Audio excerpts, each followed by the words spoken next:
So ayan mga kadrama-rama, alam ko pong inaabangan nyo po yung next na mangyayari dito sa Prinsesa ng City Jail, dahil alam naman po natin mga kadrama na ngayon ay nagkita na nga po talaga itong si Divina at saka itong si Charlene, na kung saan dati diba nasa kulungan po sila at doon nga po talaga silang dalawa na nganak, at saka ngayon ay mabuti na nga po talaga yung kanilang kalagayan dahil okay na po talaga yung standard na or status ng kanilang buhay. At dahil nga po talaga dito mga kadrama, itong si Divina ay talagang sinusundan nga po niya kung sino yung anak ni Charlene na nasa kanya, dahil alam ni Divina na yung bata na pinagpalit niya ay yun ang inalagaan ni Charlene. Kaso yung makikita nga po talaga ni Divina ay itong si Princess, na kayakap nga po talaga ni Charlene. Kaya masasabi talaga ni Divina na ibig sabihin ba nito si Princess ang anak ko, diba?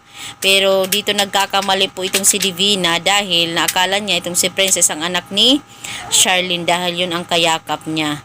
Syempre magigilty po talaga itong si Divina kasi inaway nga po niya itong si Princess nung time na yun. Talagang iba talaga yung ginawa niya dun sa bata. So ngayon parang pagsisisihan niya na sinaktan niya yung bata.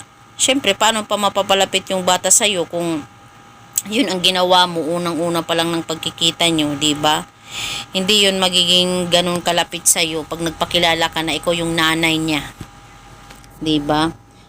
Syempre, yun lang po muna mga kadrama yung ipapakita ni director, dahil sa revelasyon pa naman po talaga ipapakita yun ni director kung sino talaga yung totoong anak ni Divina, kundi itong si Levy, diba?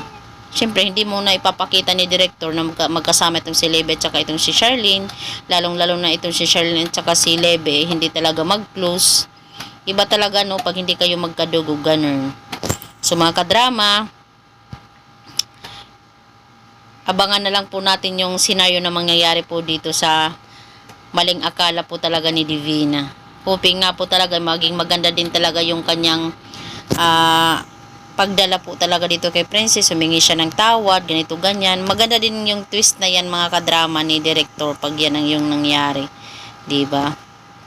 So tingnan na lang po natin mga kadrama kung ano yung gagawin ni Divina dito kay Princess.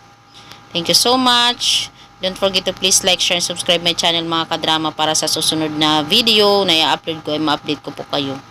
So yun lang po, maraming salamat again sa palagi niyong panonood. Thank you so much for watching. Bye! Abangan na lang po natin mga kadrama. Ingat po tayo.